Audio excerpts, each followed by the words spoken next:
knowing that they're coming back for the next 30 years empowers us to make decisions based on the 30-year performance window. One of the things I think is wrong, horribly wrong in business, is we make, and I've been in business in a different way, we make decisions based on the monthly report or the quarterly report or the annual report.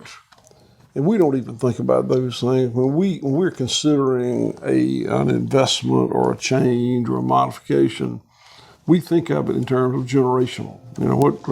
What's that going to do to us? Not what's that going to do to our bottom line for June of 2024. What's it going to do to the operation generationally? That was Will Harris, and you're listening to The Regenerative Journey. G'day, I'm your host Charlie Arnott, an 8th generational Australian regenerative farmer. And in this podcast series, I'll be diving deep and exploring my guests' unique perspectives on the world so you can apply their experience and knowledge to cultivate your own transition to a more regenerative way of life.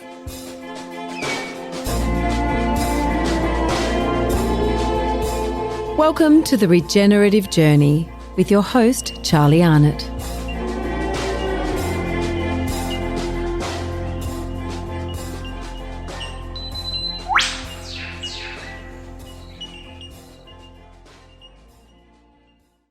G'day, welcome to The Regenerative Journey and welcome to my office.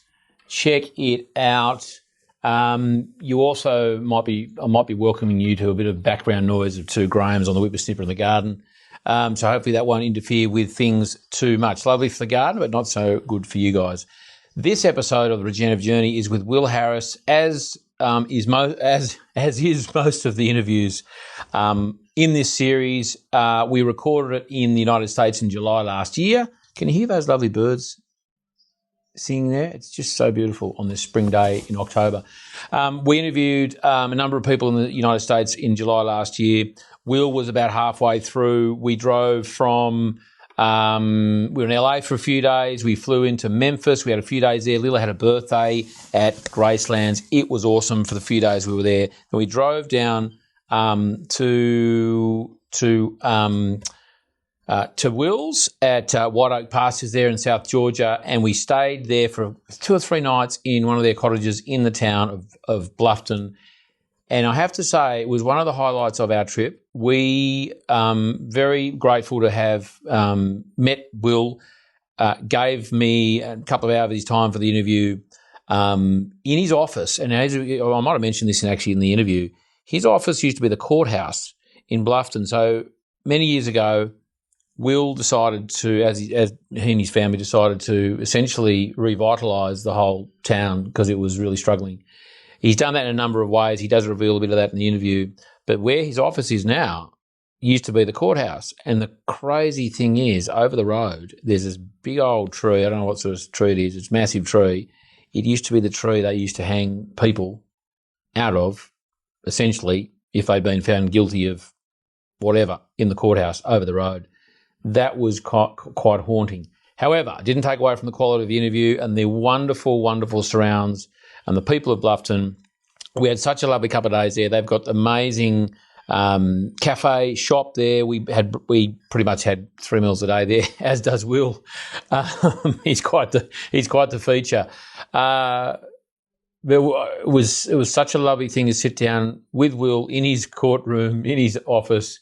I gave him a bandana and a packet of Tim Tams. He took me through some parts of his life. It was a real honour, and we had such a good time. He took us for quite a few farm tours, and I remember the morning we went to say goodbye, and he used to say I had the worst Southern American accent he'd ever heard. Anyway, which he's probably right. And he said he might hopefully excuses me for taking him off, but he said when he said, "Oh, I've got to go now this morning, Will," he said, "I'm not ready for you to leave." It was really sweet. And he's the only man I know who actually puts the B at the end of the word lamb. I think he might even say in the interview, "We got beef, we got pork, we got chicken, and we got lamb. Anyway, really miss Will. He's such a lovely guy. Great insight, great pioneer, great figurehead for the regenerative farming industry, direct-to-consumer industry. I hope you really enjoy this interview. I loved sitting with him for the couple of hours we had, and it was actually when we finished the interview that we heard that Trump had been assassination attempt had been made on his life. Get stuck into the interview. It's coming up right now. Don't forget to subscribe, rate, review, do all those wonderful things. Make sure you do that on your favourite podcast app so that you know when each of these episodes comes out. If you haven't given us a review or a rating yet, really appreciate it if you were to do that. Preferably a 5-star one would be awesome. And there's show notes, of course, as part of this interview, and lots of all the other good stuff. I did do a Q&A with Will, I'm pretty sure. We're just trying to work out how we're going to roll those out. Stay tuned for that and many more Q&As from all our other interviews, from not just this interview, but from ones from previous series. We've got heaps of them lined up. Enjoy this one. Will Harris, he's an absolute legend. I hope you enjoy this interview with Will Harris as much as I did interviewing him. Welcome to the Regenerative Journey. Good to be here. Good to be here. And welcome to Bluffton Courthouse. Bluffton, Georgia Courthouse. Yeah. Which is your office. I'm just going to I'm going to risk ruining how's that? Judge's bench in the middle up there. That's your... And then the bar, plaintiff, defendant. Yeah. And the interesting thing here is that you, and I mentioned, I just did a little video, now it's out of focus there, bugger it, was, got to get that focus back, that's it, we'll go back, it'll work it out, is the very closed loop of law that was here, because this is the courthouse, the jail cells are out the back. Yep. And the gallows... The trees out the front. The living gallows is out the front. It is. That's lost its focus here. That's a bit of shit, isn't it?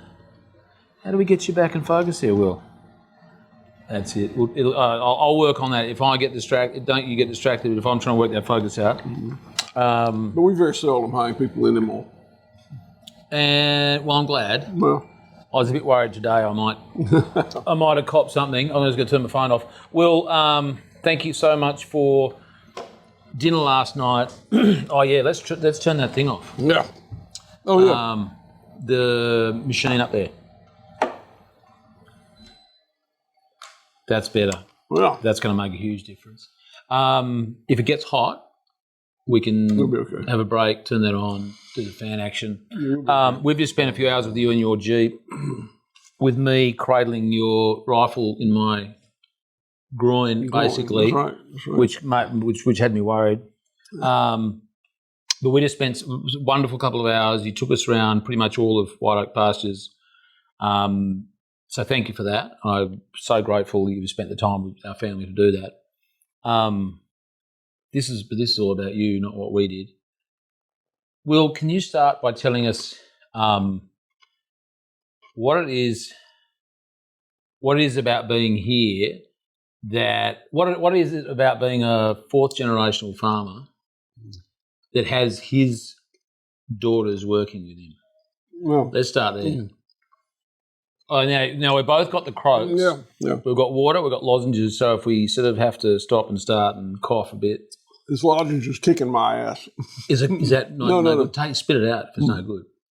Hopefully it's good for your throat. Gummy. No, it's good. It's fine. I don't want to kill you.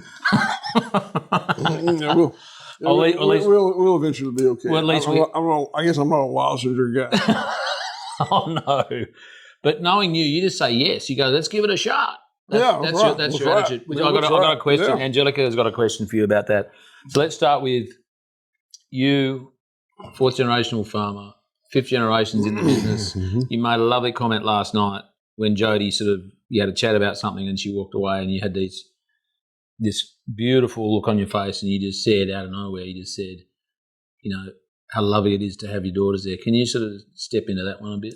Yeah, I'd love to start there. It really is. So I had no idea that my daughters would come back to the farm. I am the fourth generation on the farm, and my dad was a very dedicated cattleman, and I was too, and I never wanted to do anything except run the farm. Went to the University of Georgia, majored in animal science, came back and ran the farm.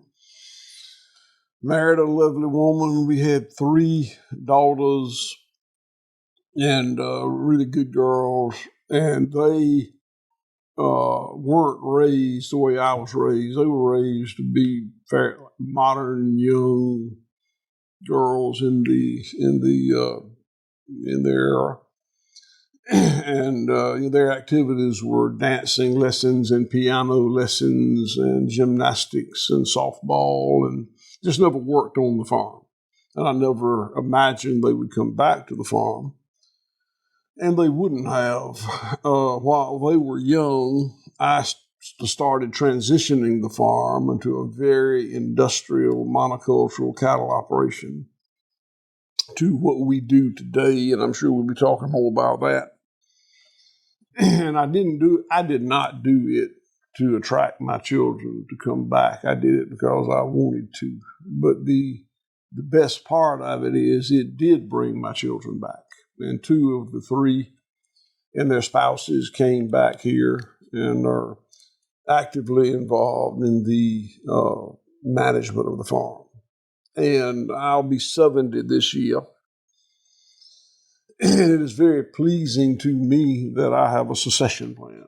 Had they not, I have friends who have large farms and they have children who chose not to come back, and they have a problem. They have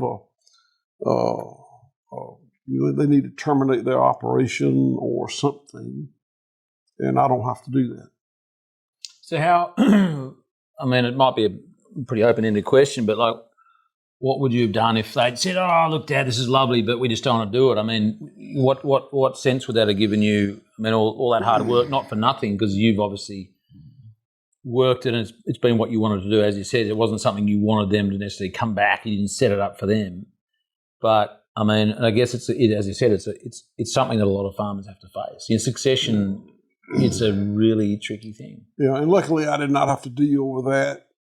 I think probably what I would pursue would be finding some motivated, talented person that doesn't have a farm to come back to, and just see what we could work out. I'm very fortunate I didn't have to do that. And they're goers, aren't they? Jenny and Jody. Oh yeah, they're great. They're fantastic. Yep. Knowing they're coming back, they were born in 80. My 3 daughters were born in 83, 86, 89. So the 86 and 89 model are the ones that came back. So they're, what did that put them in their 30s? Yep. And so they've got 30 years ahead of working career ahead of them. And by the way, those 2 daughters have 5 babies who could potentially be the 6th generation on the farm. Potentially, we'll see. But knowing that they're coming back for the next 30 years empowers us to make decisions based on the 30-year performance window. One of the things I think is wrong, horribly wrong in business, is we make, and I've been in business, in a different way. We make decisions based on the monthly report or the quarterly report or the annual report. And we don't even think about those things. When we're considering an investment or a change or a modification, we think of it in terms of generational. What's that going to do to us? Not what's that going to do to our bottom line for June of 2024. What's it going to do to the operation generationally? But that's just a really smart way to do business, isn't it? Well, I think that's the way that a perpetual business like a farm is supposed to be run. We talked about this earlier, but there are not very many non-depreciating assets. Precious gems, precious metals, maybe art. I don't know anything about art, but land are non-depreciating assets. When you invest in them, they're here. You own them.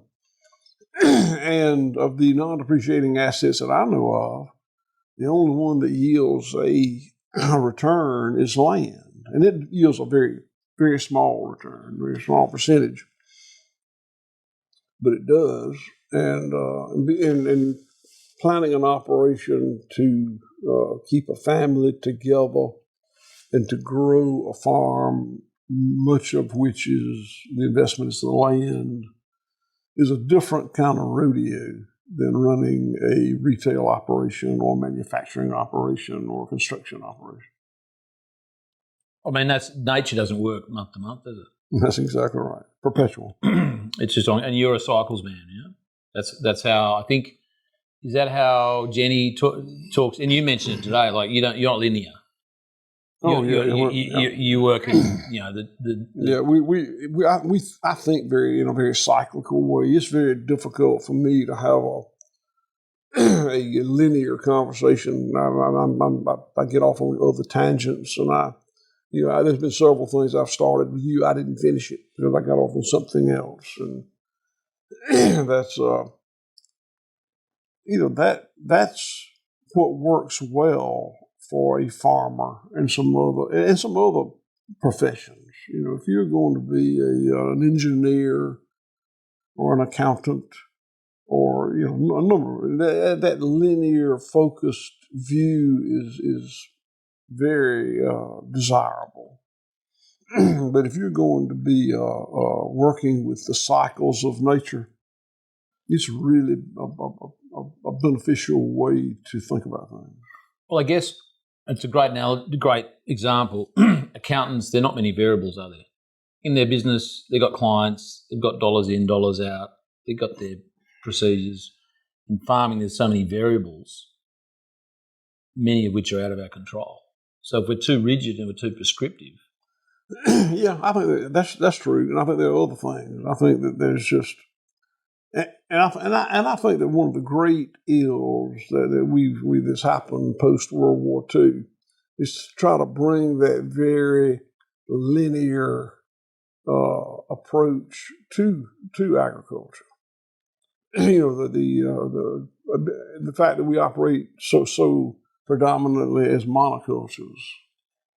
My great-grandfather and grandfather owned this farm from 1866 until 1945, operated it in a very different way. It was many different species, marketed direct to the consumer. So my great-grandfather and grandfather raised, as I do, cows, hogs, sheep, goats, poultry, big garden, whatnot. They had employees, and every day, the family law is that every day they and the employees got up way before day and slaughtered something. It might have been a cow, might have been 3 hogs, might have been 50 chickens, it might have been some ducks, but they slaughtered something. Loaded it in a mule-drawn wagon, and an employee drove it 2 miles up the road to this little town of Bluffton and peddled what they had to sell. You understand, this is no refrigeration, no USDA inspection. It was, sell it or smell it. Is that right? That's a classic. And my father took over the farm post World War II, and he made the industrial changes that all his neighbors made to industrialize, commoditize, centralize. And on his watch, it became a monocultural cattle operation. And that allowed him to become an expert cattleman. And I think he probably, he was cowboy and I was cowboy, so we didn't talk about it. But I think he was proud of that. The fact that he didn't slaughter animals, he didn't raise vegetables, he was a cattleman. Very, very linear, very monocultural. And was successful. He accumulated more land and we had no debt. He did a good job. growing up, I never wanted to do anything except operate the farm, just like my dad did. I was, I want to be a very monocultural industrial cattleman, expert cattleman. and I went to the University of Georgia, majored in animal science, came back, and that's what I did for 20 years and loved it for most of that time. But at a point in the mid-90s, I became increasingly disillusioned with that production model and started moving away from it. And for the last 25 years, I have moved further and further away from it. Getting back to your great-grandfather, father, let's start with your great-grandfather, 1866. Yeah, 1866. Mm-hmm. What do you think some of the challenges were for him at that time? Every generation is going to have a new set of challenges. Yeah. What do you think his pioneering challenges were? And, we Harrises don't do a good job keeping written records. And so, most of what I know about my great-grandfather was his family lore. He was a senior at Emory University when the North invaded the South in 1861, the Civil War. And he and his classmates quit school and joined the Army, and they thought they had a deal with the Southern Army, like a band of brothers, to be kept together as one unit. And the Southern Army had about an 80% illiteracy rate and one unit of college boys that could read and write. So they broke the agreement and made all those guys officers. So he fought the war as a 20-year-old cavalry captain. And I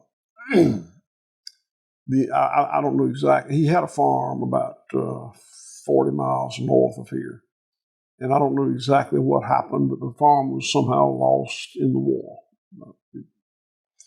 But as on the losing side, so to speak. And he it was like, I don't know how that worked. I don't think they seized land, but I just don't know. I've heard several renditions of how, but he lost the farm, however that was. But he was very fortunate. He had an uncle who was a medical doctor right here in Bluffton, in this town, who started him over on the land we have now. And he farmed the land, that our farm, all his life, added to it a little bit, followed by his son, my grandfather, who did the same thing, then followed by my father, me, and now my daughters. Matter of fact, that little can there. The red one? Yeah. This one? Yeah. Oh, it's heavy. It is. So that is, that's a pistol holster. But this is coins. Wow, they sound heavy. It's a lead alloy called Babbitt. Babbitt. Yeah, and my great-grandfather who came here, he had no money, so he made him some money and paid his employees with it. This is, you can see that's $1. Some of them 50 cents. And that's an official dollar. That was minted by my great-grandfather. Oh, this was his currency. That's his currency. Yeah. Yeah. Yeah.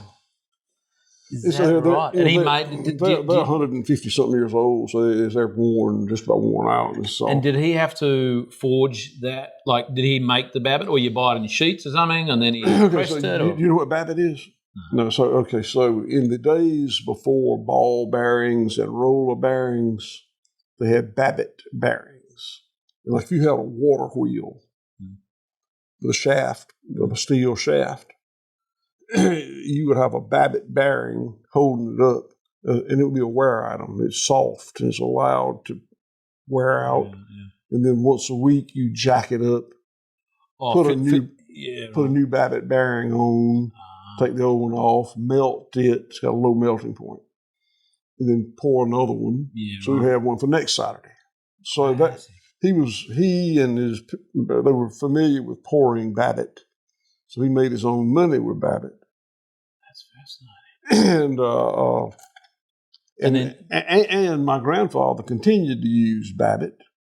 And so post-World War II, after World War II, the United States Treasury Department, the Babbitt, it's called a Harris dollar. Mm. And the Harris dollar became the currency for Bluffton. People, and so people weren't paying taxes because they were operating off the system. That's genius. So post-World War II, the Treasury Department sent a man to Bluffton, an agent, to stop that. And my dad was bigger than me, talked louder than me, and he didn't want to say that anybody made his dad do anything. So when he tell the story, he'd say, after World War II, the Treasury Department sent a man down here to ask my daddy to quit making his own money. I say, did he ask him or tell him? He'd say, you go to hell. So when was that? In 1940, when was that? When did that happen? I think post-World War II, so it would have been 1945, 6, 7. And it was working still then? Yeah, they operated off that currency from 1866 until 1946 or something. Fascinating. And why haven't you recreated the Harris dollar here? I don't want that treasury man to come out. he may still be living in Atlanta. He's got enough reasons to come down here. He doesn't need another reason to come down here. I don't need the Treasury Department. I got everybody else on my case. I don't need the Treasury Department. That is a classic. Was that a common thing in that time? Was this a unique situation that was its own little regional? I'm old, but I'm not old enough to recall that. So I'm sure it was not unique, but I don't know how widespread it was. That is a classic. Let's go back, because as I'm known to do, and clearly you're known to do too, Mr. Will, is just go off in tangents. Then again, I have known you, having listened to your interview with Joe Rogan. I love because he likes to go on tangents too. And I love that you said, I'll get to that. I want to, you're very, very on purpose, which is fantastic. So you might have to pull me in the line every now and again. Let's start day one. Mr. Will. Will. I don't, yeah. So how about day one, Will Harris hits somewhere around here. We were born. When were you born? You don't think it was I was born December 22nd, 1954, in a little hospital with 12 rooms in Blakely, Georgia. It had 12 patient rooms in Blakely, Georgia. And had a pretty normal farm childhood. Only child. I'm an only child. My dad was an only child. And pretty normal rural farm boy childhood. Great childhood, I'll say that. Graduated from high school, very average student. Very average student. I can remember a few days after my graduation, I was with my dad at a cattle auction, and the father of one of my classmates, who was a girl who was the valedictorian, was there. And he said, well, Will, congratulations, graduated from high school. I said, yes, sir. He said, I was real proud. Miriam was a valedictorian. She made it all the way through 12 years of school and never made a C. My daddy said, I don't believe you never made a B. My daughter Miriam made it all the way through 12 years of school and never made a B. My dad never missed it. He said, I don't believe you ever made a B either, did you?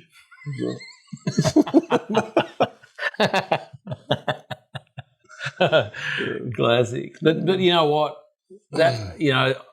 Lila, our daughter who you've met, she's homeschooling. Mm-hmm. And we have, one of the reasons why she is we've got a bit of a problem with conventional modern schooling. We don't think it's necessarily what they learn at school. is the best thing for, you know, life lessons and setting them up. You know, people are going to listen to this and say, "Oh, here he goes again." But my favourite saying is, "Our job as parents is to prepare our children to leave us." You know, and that's what we're trying to do. You know, when she's 18 and she leaves home, whatever, finishes school, whatever that looks like, we want her to go out in the world and persist and be resilient and survive and thrive. And we just don't think that normal schooling kind of sets kids up to do that. So back to you and your average student, maybe average in terms of their definition, you know. Yeah, I changed my mind a lot about that. You know, I really graduated from school thinking that, you know, I just wasn't very smart. I mean, about this, the smart kids made A's, you know, and I didn't. And I'll say this, I wasn't particularly bothered by it. I knew there was stuff I did good, but I just didn't, you know, I would have told you without reservation that, no, I'm not one of the smart kids. And I wasn't in that conventional kind of learning environment. When I went to Georgia, I came to realize that I had really good the ability to retain the things I was interested in, but I didn't want to go very deep into anything. I wanted to know a little bit about everything, but I didn't want to know too much about any of it. And that's what it takes to make a C. And I didn't do it, but I bet you I could have taken a double or triple load of classes and made a C in all of them. But an A was not in me. You know, I just wasn't that interested. And when I realized that, I didn't think it was interesting. I didn't think it was an attribute nor a deficiency. It just is. But now that I have lived for nearly 70 years, I have come to understand that is part of that being a generalist and thinking in a cyclical manner as opposed to a linear manner. And I think we do a pretty good job operating this farm of White Oak Pastures because that cyclical thought process works well. And I've seen a lot of farmers who were certainly better students than me that didn't do so well operationally because they knew a lot about a little instead of knowing a little about a lot. You know, that's a problem that I have with modern education. I went to the University of Georgia. I sent all three of my daughters through 4 years of college. They all graduated. But I won't do that with my grandchildren. If one or more of my grandchildren has a career path they want to follow, doctor, lawyer, school teacher, accountant, that needs a college education, then we'll probably do that. But if they want to come back here, or they don't know what they want to do, they just want to figure it out, we're not going to go to college and figure it out. We're not. Pappy is not going to pay for them to go to college and figure it out. You know, this linear siloed knowledge is so, the old expression was, you know, more and more about less and less until you know almost all there is to know about almost nothing. And that's the way that my perception of my education in college was. You know, I had genetics courses from guys that knew all there was to know about genetics, but didn't know anything about soil fertility. And I took soil fertility from a guy that knew all there was to know about soil fertility, but didn't know anything about microbial and so on and so on, and nutrition. And there's so much wrong with that. And one of the things that's wrong with it is it assumes that all the ecosystems operate the same way.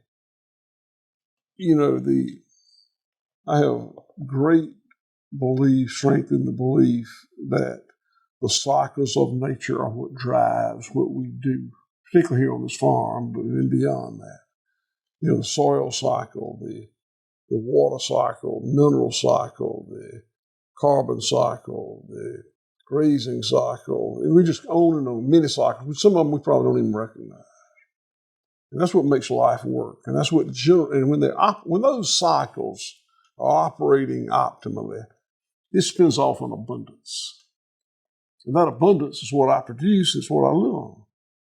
All that coal and oil and natural gas in the ground, that's the abundance of nature when the cycles of nature were just operating optimally in the era of the dinosaur.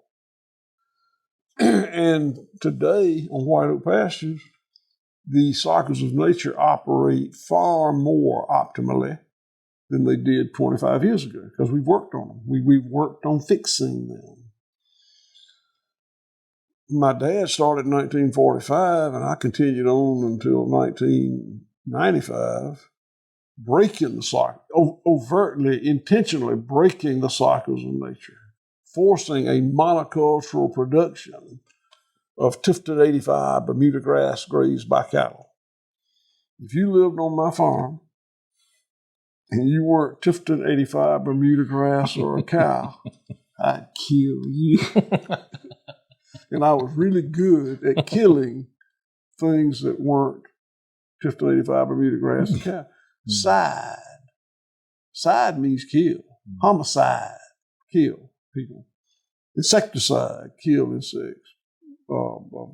Fungicide, kill fungi, on and on the sides.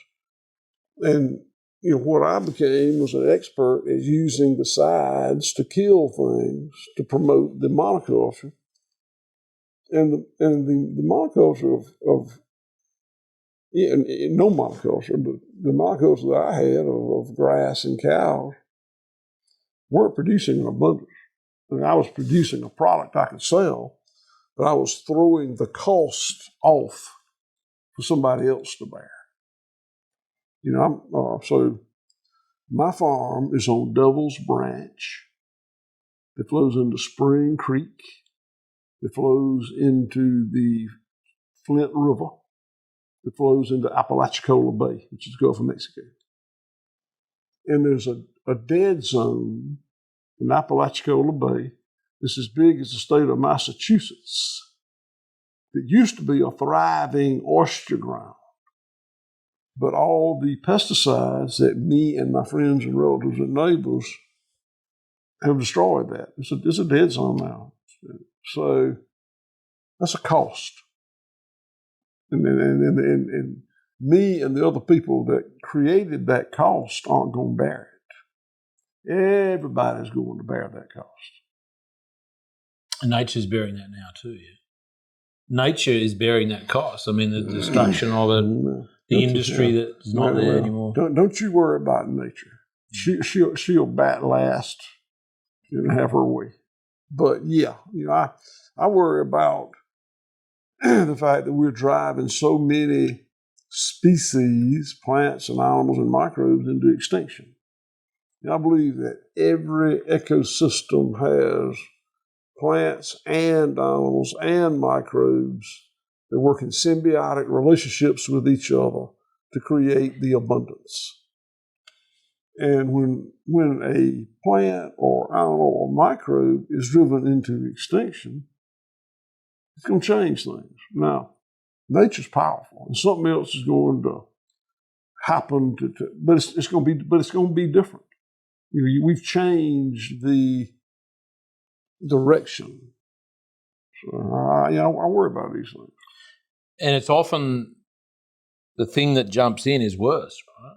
Like you take a hierarchy of predatory animals, and you take one out, whether it's a weed or a plant or it's an insect or something, you remove that from that chain of supply. I don't think we're definitely going to change it. I doubt that we improve it. No. Nature spent billions or trillions of years evolving this system that produces the abundance. Again, all that coal and oil and natural gas in the ground. And I can see what we've done. So one of the things that changed me in the mid-90s is for a number of reasons. I looked at the soil that was my land, owned by my dad and my granddad and my great-granddaddy. And then I walked down in the woods, 20 yards away, you got a handful of, and this was soil, and this is dirt. This is 5+% organic matter, just teeming with plants and animals and microbes, stuff you can see, stuff you can't see. And this is just, it's a dead mineral medium. There's some life in it, but it's a tiny fraction of the life that's here. And we did that, me and my dad primarily, with, again, tillage, chemical fertilizer, pesticides, and the desire to operate it as a monoculture. And tell me about that. I mean, because from where I sit now and definitely where you sit, that's how we used to operate in a conventional sense. What was the attraction of your father? So let's take it back to him. Maybe you can't speak for him, but you may have a bit of a sense of it. What made it attractive to head down that monoculture, conventional, whatever, all those words? I know that answer. I mean, I know that story. It's before I was born, but I know the story. Yeah. So right over there, that peanut company is right out that window. Yeah. There's they had a fish fry, and sponsored by a salesman for a fertilizer company. Invited all the farmers to come and eat free fish, and he gave all of them a couple of 200-pound bags of ammonium nitrate fertilizer. He gave all the farmers a bag with 5 or 10 pounds or whatever in it. And his request was, go home, put it on your grass, wet it, put some water on it, and leave it for 3 days and come back and look at it. And my dad did that. When he got back, where he put the ammonium nitrate fertilizer, the grass was that much higher than the rest of them. And, my dad said, shit, I want it all to look like that. And from 1946 until the mid-90s, he or I put nitrogen fertilizer on every acre we had. And we could see the benefit, but we couldn't see the cost. We couldn't see the oxidation of the carbon in the soil. We couldn't see the destruction of microbes in the soil. There's a lot we couldn't see. But you can see what's good. You couldn't see what was bad. So what do you do? Well, the truth is, chemical nitrogen fertilizer wasn't invented in 1946. It was invented in the 1800s. But it was so expensive that nobody used it. But then when the world invested a fortune in munitions manufacturing for World War II, and the war was over, all that infrastructure was standing there, and it could be converted from munitions to chemical nitrogen fertilizer. So it became very cheap. And that's when people started using it, and we're still using it, and it's still doing damage. And we could talk about the damage it does when it gets in the groundwater. We could talk about the damage it does when it gets in lakes and rivers. Well, let's just talk about the damage that's done on White Oak Pastures. We can see that. I can show it to you. Mm. And that started in the Second World War. And what was the other one? Pesticides. Yeah, I think that I think that pesticides came about from the war effort as well. I think the nerve gas and other things. I think that I know the use of tractors. I don't think tractors are evil, but the fact is, the farm boys left here in 1940, and they've been plowing mules, and they went to the European theater and operated tanks. When they came home, they didn't want to plow a mule. So tractors, well, again, I don't think tractors are evil, but we were just talking about how the whole food production thing turned upside down post-World War II. And then, so there's the inputs of chemical fertilizers, the urea or ammonium-based fertilizers, pesticides, all essentially a result of the Second World War, repurposing factories and materials. What about the mindset of monoculture, Bermuda grass, or year out? Like, what was the sense of? Because that's like massive simplification of nature, right? Well, it made life so much easier. I mean, you could, again, my dad became an expert cattleman. He didn't have to know anything about hogs and sheep. He took pride in the fact he was an expert cattleman. And, he and I would have fought. We fought anyway. But we would have fought over the fact that whole evolution dumbed farming down. He could become an expert in cattle production because he didn't have to know anything about anything but cattle production. And it didn't make him a less smart person, but it caused him to have less focus on all these other things, so he could become better at that. But it made him vulnerable to big players taking advantage, because when he produced those cattle, he didn't have a market for the beef. He didn't have the capacity to slaughter the beef. He didn't have a market for the beef.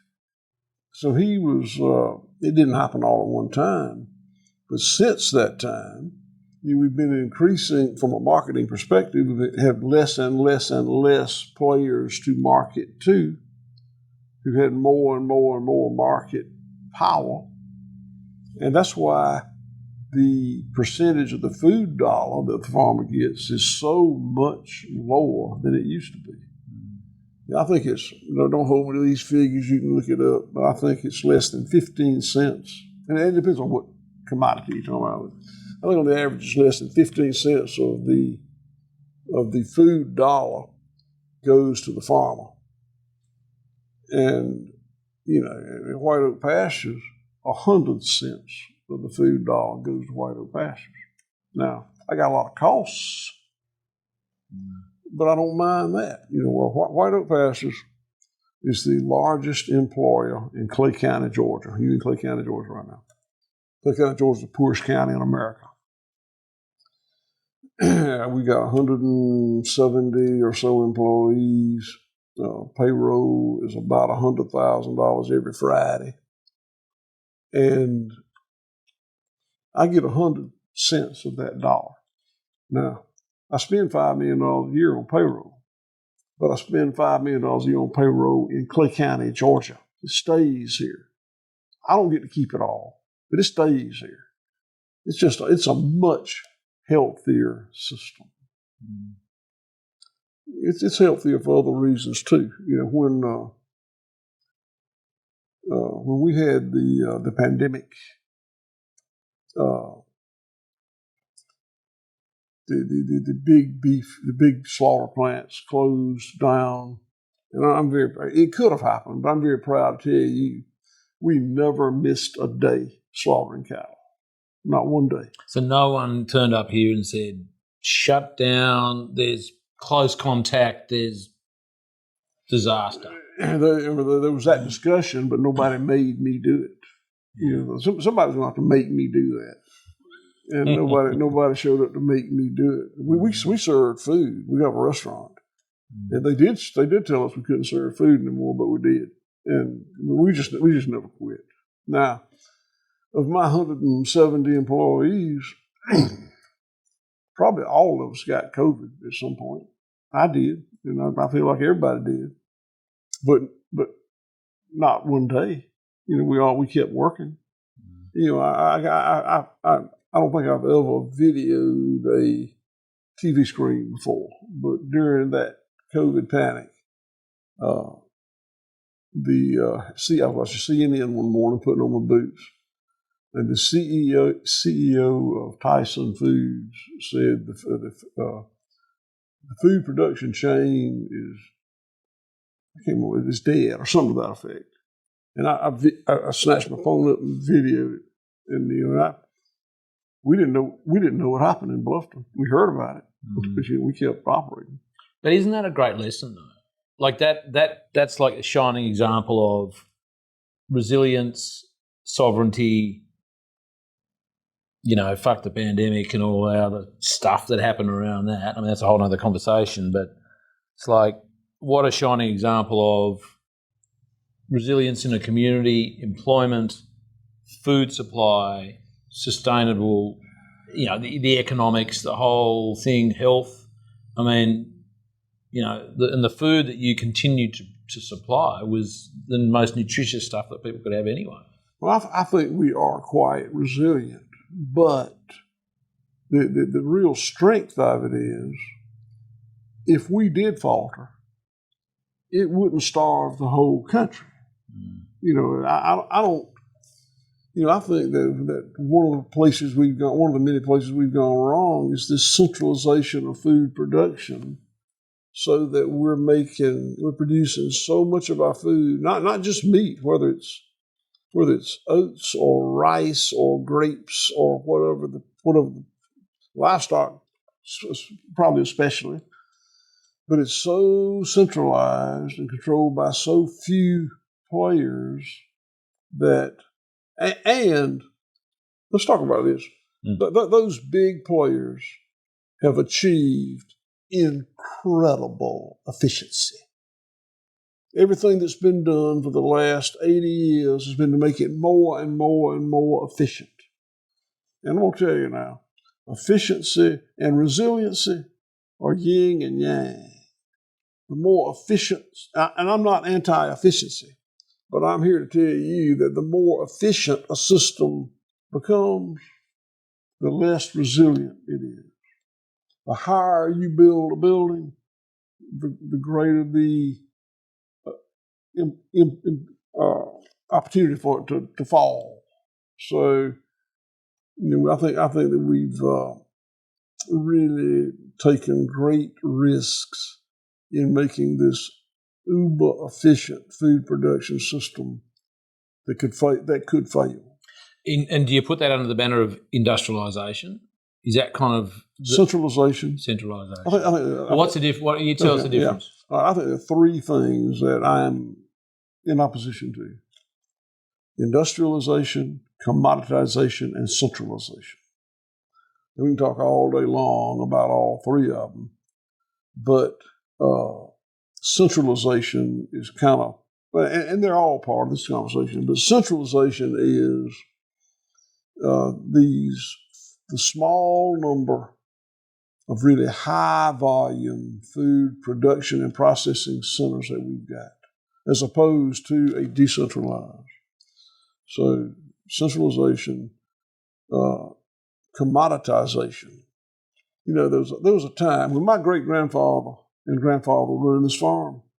They were very successful because they really put a lot of emphasis on making their product the best it could be, not because of pride, but because they wanted more for it. It offered them the opportunity to charge a premium because they produced a really good product. It forced them to produce a really good product. So a focus on quality.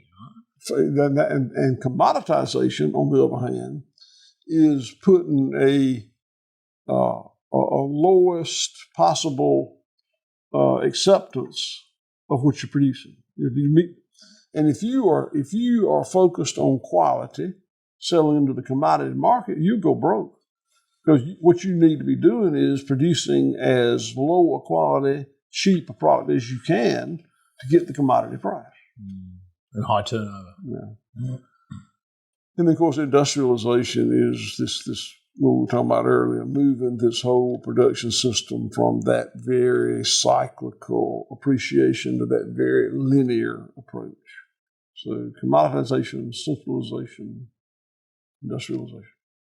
And that the triad is essentially, that applies to not just agriculture, that applies to big pharma too, or pharmaceutical health, the health industry, or the health kind of. Probably. I'm a farm guy. I mean, I'm sure you're right, but I don't know those applications. But I know exactly what's happened in agriculture and food production, and I just told you. And also, I listened to yourself and Jenny on Joe Rogan there about, I can't remember how Jenny phrased it. It was like, you create what was it, selling Band-Aids and bullets? Is that it? Selling Band-Aids and bullets? Yeah, that's my. It's my. Yeah. Is that yours? Yeah, there you go. That's great. Explain that one. God, what a trick is to sell Band-Aids and bullets. If you sell drugs and pesticides, you're creating your own market. It's just a great deal. You sell a product that has a perceived benefit but causes a health problem, then you sell the health pharmaceutical to fix that. And I'm gonna say this. And this is opinion. I can't prove this. But when that fertilizer salesman came over here, I'm sure he was very innocent in his belief that this ammonium nitrate fertilizer that used to be part of the explosive program was really good for farmers. And I bet he believed that. And probably when the first pesticides were produced, the chemist, whoever produced it, probably thought he or she had come up with a technology that was going to benefit mankind and food production. But I don't think that's true anymore. I think that the sophistication now is the point when these manufacturers of pesticides sell a product that fixes a problem. There's every understanding it's going to cause another problem. It's going to require another pesticide. It's going to fix that problem, but create another problem. And that'll open up the market for another pesticide. And there's no end to it. There's simply no end to it. And all that money for those pesticides is flowing from rural America into these multinational pesticide producers, and the damage is remaining here in rural America. This is where the people are getting cancer and having atrazine in the groundwater and on, and species, we are talking about species extinction and all these terrible things that happen. And there's so much money involved, I don't know how it's ever going to be corrected. This episode of the Regenerative Journey is brought to you by Optiweigh, trusted by regenerative farmers and land stewards. An Optiweigh unit in your paddock makes precision livestock a reality. It's Australian-made for tough Australian conditions and puts more profit back in your pocket.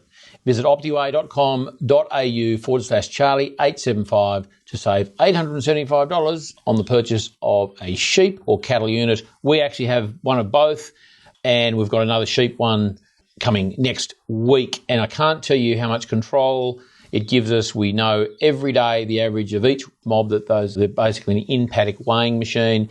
We know exactly what the average daily gains of those animals are every single day that the machine's in the paddock, saving a lot of time and a lot of stress, and easy management guaranteed with an Optiweigh unit. Get yourself one with that code. This episode is also brought to you by Tarwin Park Training. For over 40 years, I've been teaching natural sequence farming because understanding how your landscape works is the key to restoration. What's their core belief? Plants manage water to build our landscape, and they still can. Tarn Park Training empowers people to read their land and restore its natural processes. Their upcoming online course, Learning Landscapes, launches later this year.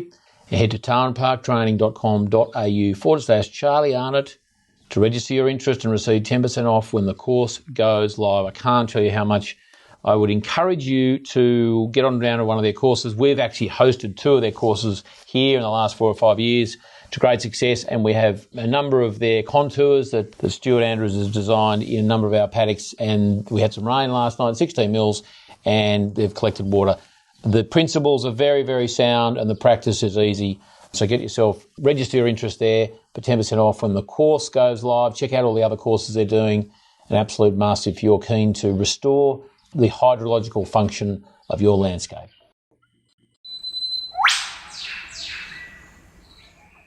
Well, Zach Bush has done, he often talks about the glyphosate. I can't remember what he calls the Mississippi River, like the glyphosate alley or something, and the correlation between glyphosate use and then health impacts, disease and cancers. As glyphosate use increased, there was this sort of increase in those health impacts. Yeah, Zach's got to talk about that. I mean, that's right. That's his thing. But it's like it sits reasonably comfortably in this conversation in terms of that's the result of the intention or the business model. More so. And there's, I certainly can't prove it. There's no doubt in my mind that is what's happening, and I believe that the brilliant people that run these companies probably know and understand it. It's just so much money, you can't not do it. Yeah.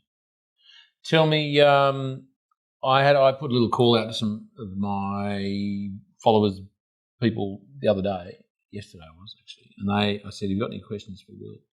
And I had a few that did come back. Can we given we're in the sort of big pharma world, what's quite topical in Australia, and I'm sure it's to some extent over here, but I think you guys, I want to say you guys, in the US it's been sort of happening for a lot longer, the mRNA vaccines that are being developed and researched for use in livestock. That's a big thing.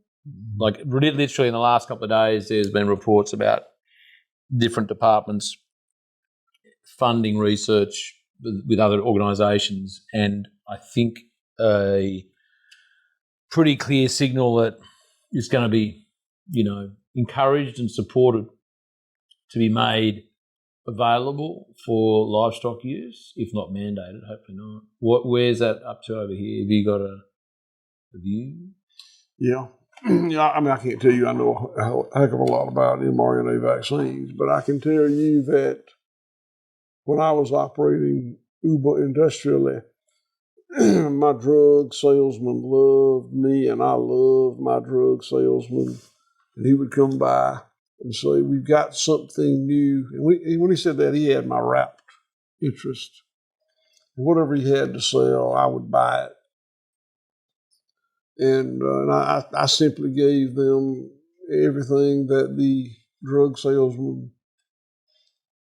wanted to sell me. And I can't tell you that I ever saw an ill effect of that with my eyes. But when I made the decision to change, I ceased to give my animals anything. I didn't give them any vaccinations.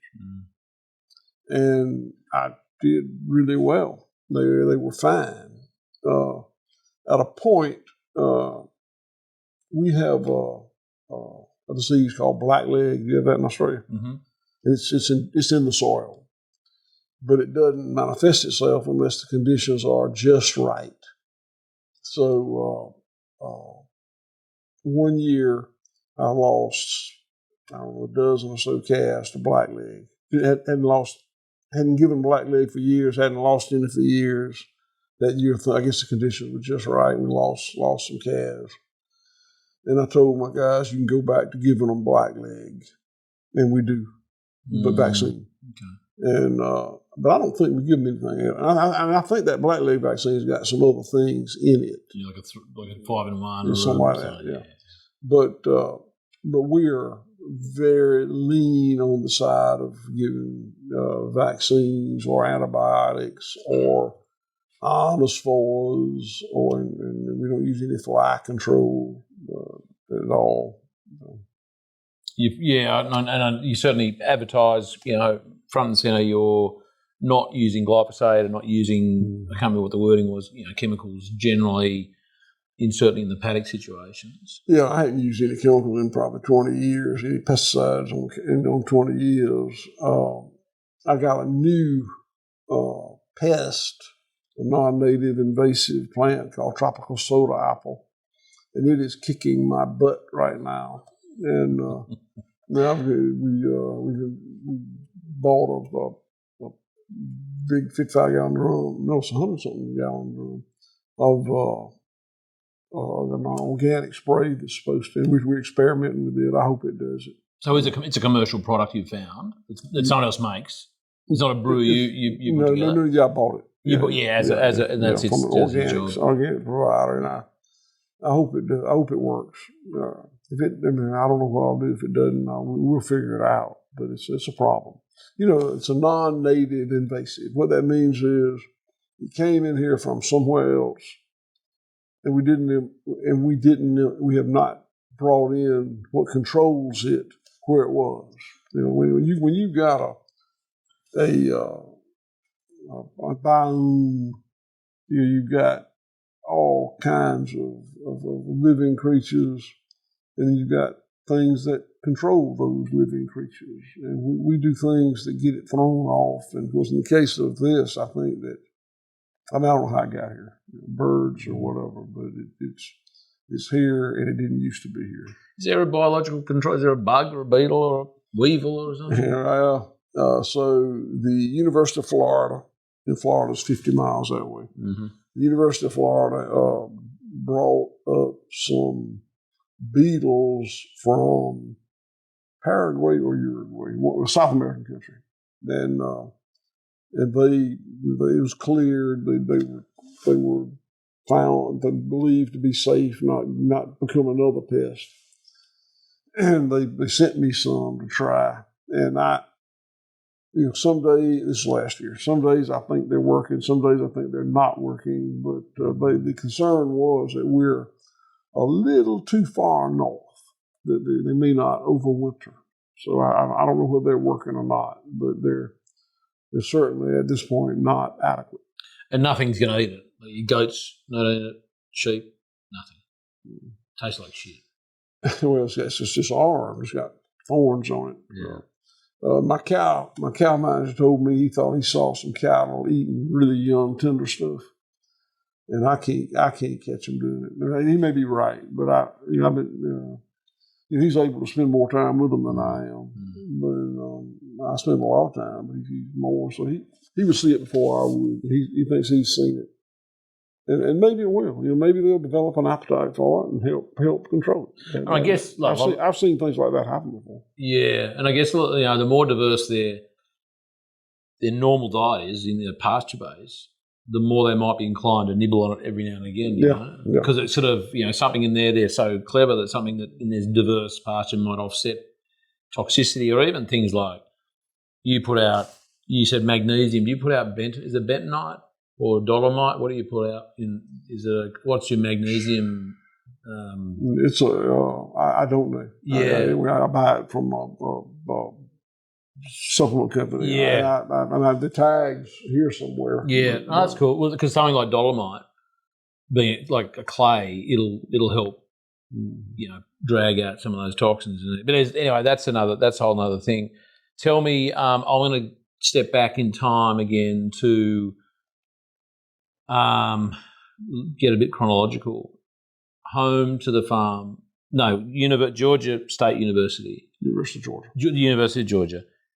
Did your studies there, came home, did it as Dad did, and at some point there was, I don't know, was it a single event? Was it an epiphany? Was it a series of tension events that kind of went, like, I got to do something differently? Was there, is there a moment, or was it just like a long period of Well, stress? kind of both. I think that what happened over a longer period of time is because I was a very heavy-handed abuser. If the rate, if it was 2 cc's per 100, I'd give them 3. If it was a pint per acre, I'd put a quart.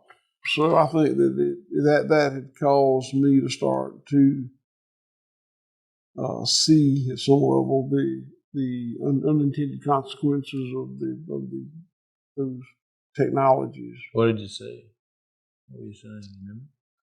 Remember? Well, the best example would be that soil I told you about. Just the difference in where it was. Can I get that soil over there? You stay there. Yeah, sure. Because this is really interesting. But if there was an event, it was we were loading out a load of calves one morning, and you can put nearly 100 500-pound calves on a double-decker truck. And we loaded a truck, and the ones on, and I've done it a lot of times in my life, but the ones on top were urinating and defecating on the ones on the bottom, and they were going to be on that truck maybe 30 hours without food or water or rest. I said, I don't want to do this anymore. I didn't. And when was that, 20? Yeah, probably mid-90s. Trying to get you in focus there again. Mid-90s. So what's that? That's 30 years ago. Nearly 30 years ago. But now, that's when I started to change. Yeah, I'm not going to tell you I hadn't used any of those technologies over 30 years. But by the time I was 20 years into it, 25 years, I had ceased to use all of them. So you didn't go cold turkey. You just you eased out of it. It was pretty cold turkey, but not completely cold turkey. Pretty cold. I'm just trying to get you focused. Don't you just have a sip on that. Trying to get that face of yours back in focus. Handsome, ain't it? It's very handsome. Yeah, well, it's very handsome. I get it all the time. Well, I have to say, Matt and Maddie, who we came with the trip today, come with us, our nanny, Madeline, Mads. Little girl. No, that's Lila. Mads, who's our nanny. Yeah. She was telling me about, she was really excited to be here for lots of reasons, but she said, Will's voice is just like, she was going. She's a sweet child. She was very excited to just to hear your voice and to see it better. So I'm trying to enunciate clearly so those Australians can understand what I'm saying. I'm profoundly Southern. I love it. I don't want you to go faster. I want you to tell us everything you can.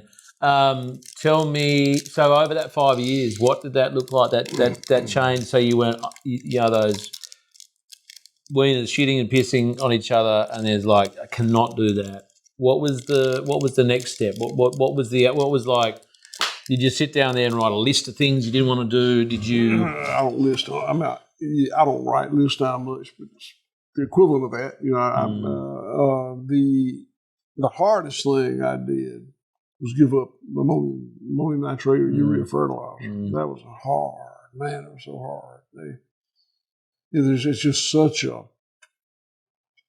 beneficial flush. You see the good, you don't see the bad, as we discussed earlier. You give an animal a hormone implant, you can see the difference over a 100-day period if you got one out there that didn't get it. But it just doesn't strike you. But you use some nitrogen fertilizer, and it's just so apparent, so beneficial. And giving up nitrogen fertilizer was hard. And we learned how to do without it.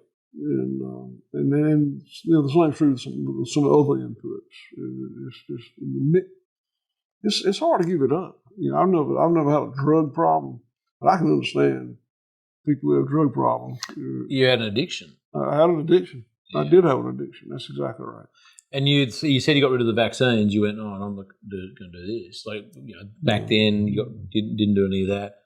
When did you stop spraying or killing everything that wasn't Bermuda grass? I didn't write it down, but then in that in period. the same window, early 2000, 1995, early 2000s. What did your staff say? Were your family? Was your dad? Was My dad had dementia, and he was not active in the farm. And my staff, I had probably 3 or 4 employees, minimum wage, labor time. They just did what Will said, and they probably thought they could probably. They're smart people. They probably see the unintended consequences that weren't good, but we didn't talk about it. We just, all right. I'd known it more, but during that window, I ran the farm very autonomously, so there wasn't much discussion. Today, there's a lot of discussion. We've got a lot of smart people that have valuable understandings and valuable input. And what about your neighbours? Do they? Not that I imagine you give a shit about what they think, but were the neighbours saying stuff to other people and getting back to you? Did you feel like you were the weirdo doing all this crazy stuff, unconventional? Probably, but nobody said anything to me, and I didn't care what they said anyway. If they had, I wouldn't have cared. They just that didn't bother me.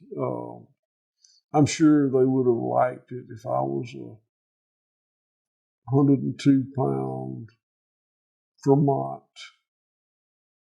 gay music major, but I wasn't. And it's hard to. It's hard. I don't care who you are. It's hard to be uber critical of somebody that you were raised with, that weighs as much as you do, that doesn't care what you think. I wasn't a good target. I can imagine. So I didn't have any trouble. Was there a time? Can you recall a time when someone or a group of people went, "Hey, Will," like generally curious about what you were doing, and said, "Can you tell us what you're doing?" Why is that working, or why is that cow look healthier?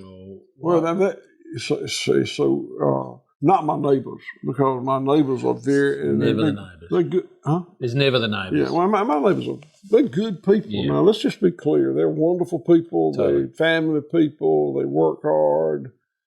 They farm like their daddy and their granddaddy taught them to farm, and like they learned at University of Georgia or Auburn University, and they feel strongly about. These are not bad people, but they're not interested in what I'm doing.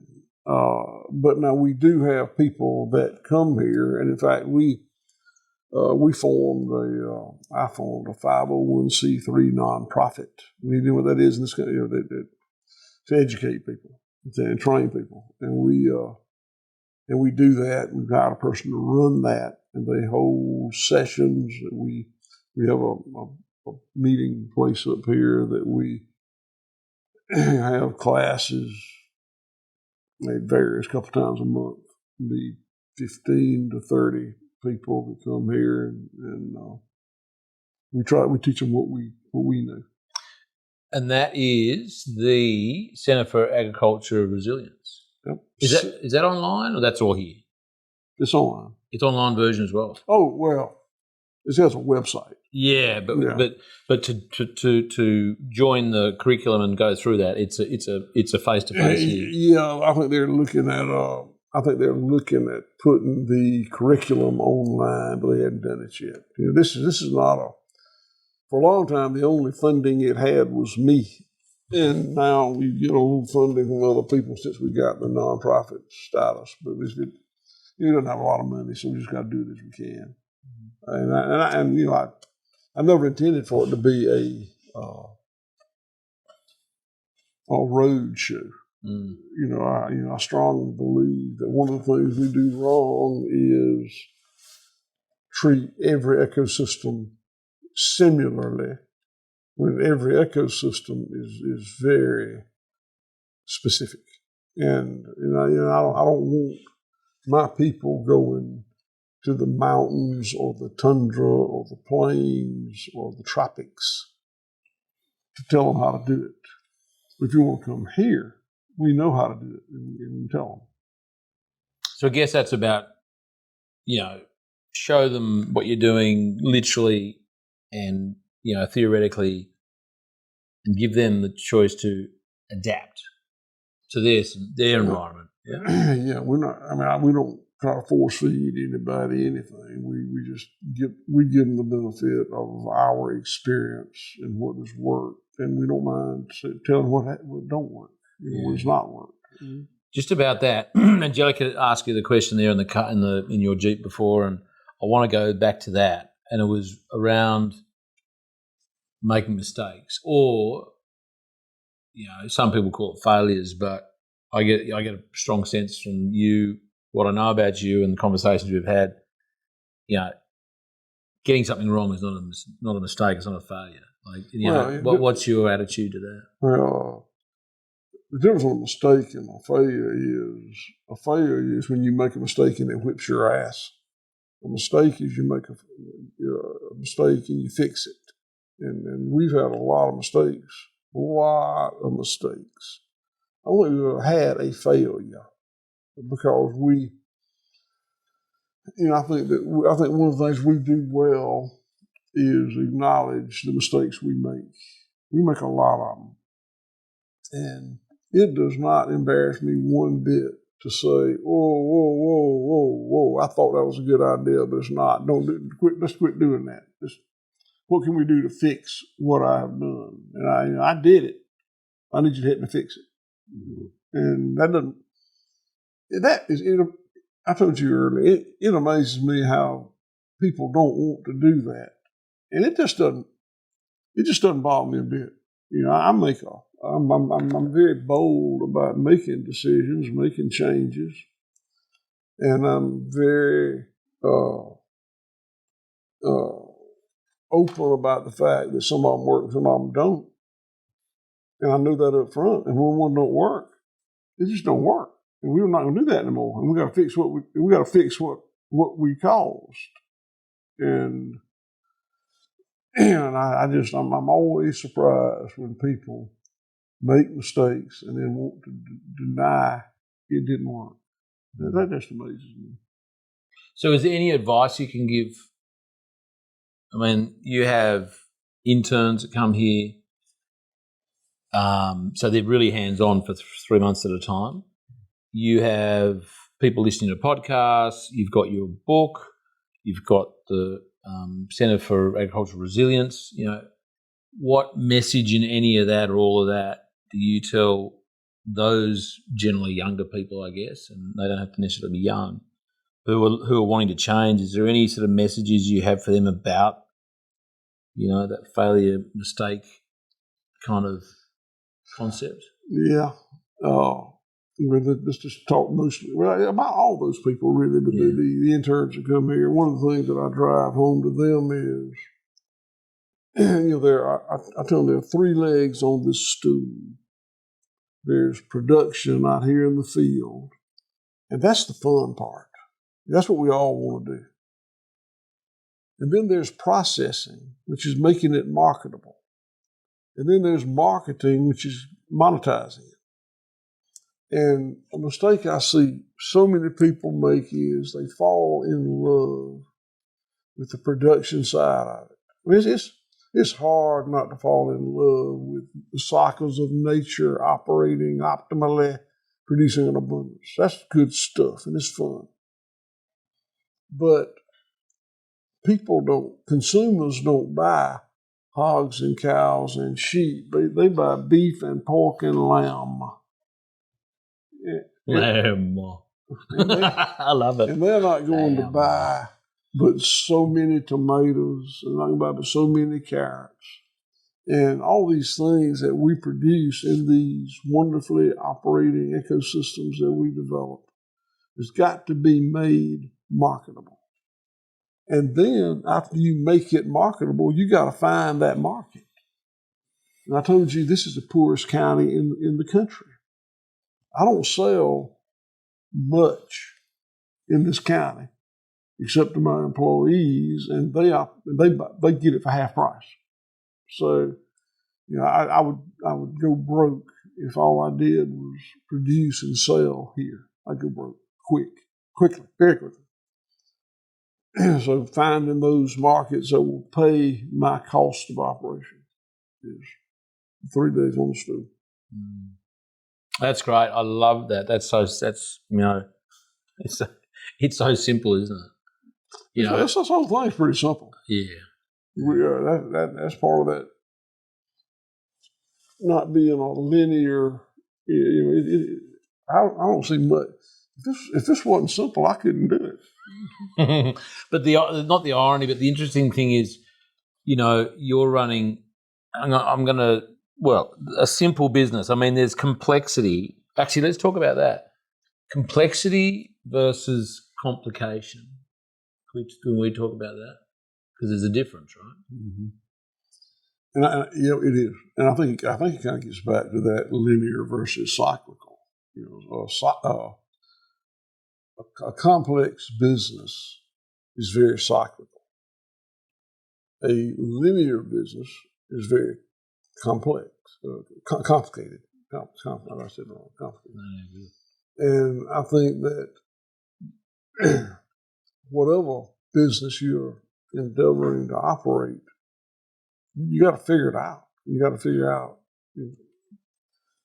what approach to take. And if you were operating a manufacturing plant, an automobile manufacturing plant with steel parts coming in one end and automobiles coming out the other end, that is highly complicated and highly scalable and on compared to a farm, which is the opposite, yin and yang. And there's also a difference between scalable and repeatable, right? Yeah. So what we do here is not highly scalable. It's highly replicatable. Yeah. There could be a lot of white oak pastures, and my hope was that there would be a lot of white oak pastures. And then from a scalability perspective, we are bigger than I ever thought we would be. And we're probably bigger than I want to be. Things happen. And when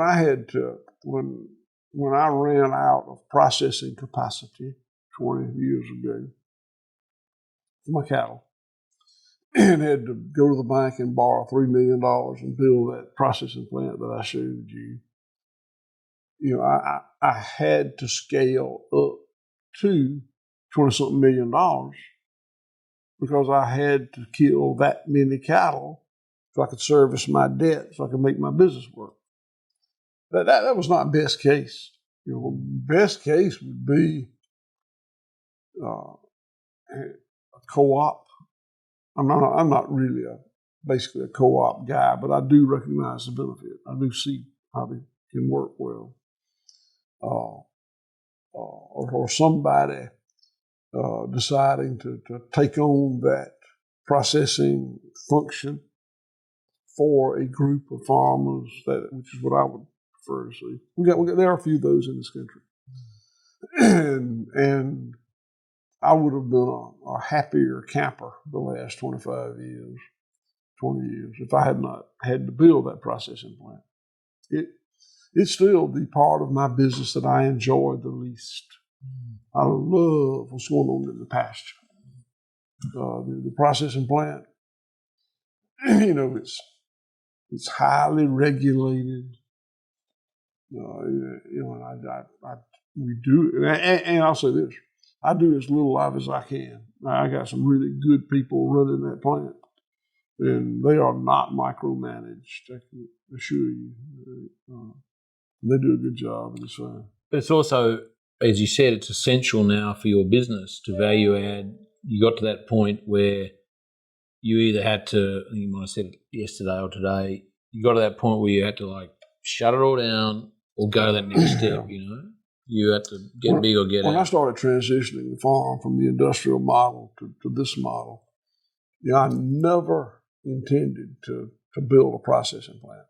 I started out using the excess capacity that a few very small processors had here.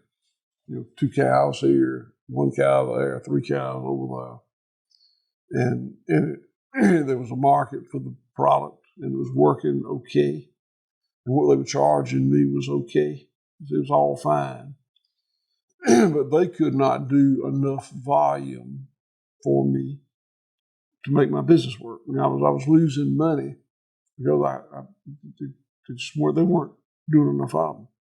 I'd given up selling in the commodity market. I couldn't sell enough of them through their market. And this is in 2006? Was it when just... Yeah, between 2000 and 2006 is when that was happening. Yeah.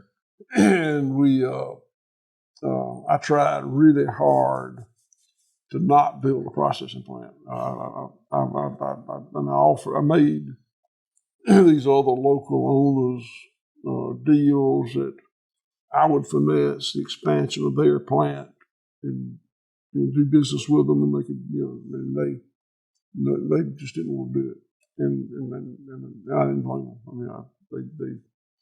Most of them were older people or not in real good shape financially, or had some other restriction on them. So ultimately, I tried a lot of different things to not build a processing plant, but ultimately I built it. A group of farmers about 2 hours from here were having organizational meetings to build a plant that was owned by a lot of different farmers. And I was pretty deep in the grass-fed beef business by that time. And most of them hadn't been in it, but they thought it was a good idea. And I really wanted that to work. So I went to an organizational meeting one night in a college auditorium, a high school auditorium in that town. And by the time the meeting started, I knew it was a non-event. I heard farmers I didn't even know say, "Well, I ain't going to do it if I can't get X dollars a head for my cows." Well, you ain't going to get that. Or I don't think we ought to hire a manager. I think we ought to all just run it and take turns. And just all kind of things that I knew wasn't going to work.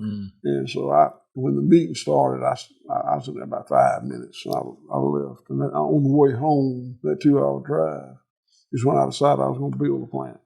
Because I either had to build the plant or go back to operating as an industrial commodity. And I hope most people don't have to do that. I hope they don't have to build that plant. So what about replicating in another state? Because one question that came through was, could you set something up in another state, or another county, far, like geographically, like a sensible, whatever that is, distance from here, and replicate it there? Is that something you'd do? I wouldn't. I wouldn't do it. I think that somebody... You wouldn't do it because you got enough shit to do. Yeah. I'm not interested in this, but somebody needs to do it. I think what we've done here is highly replicatable. And it's not going to be just like this one, because it's got to fit a different set of economic circumstances and production circumstances, but it's highly replicatable. And one of the things, part of what our nonprofit, CFAR, Center for Agricultural Resilience, does is helps people understand how that needs to look. Well, I guess would it be fair to say you teach some principles? When you teach what you do here, is there a principle-based kind of a program that people can adapt? Because that's often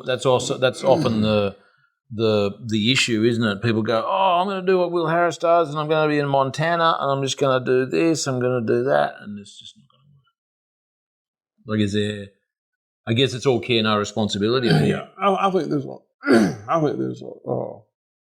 while every operation will vary dramatically based on geography and economy and market and other circumstances, there's a lot to be learned by spending some time with somebody who's got a program that's working. You're going to find some things that you like that you want to implement, and you're going to find some things that you sure don't want to do that.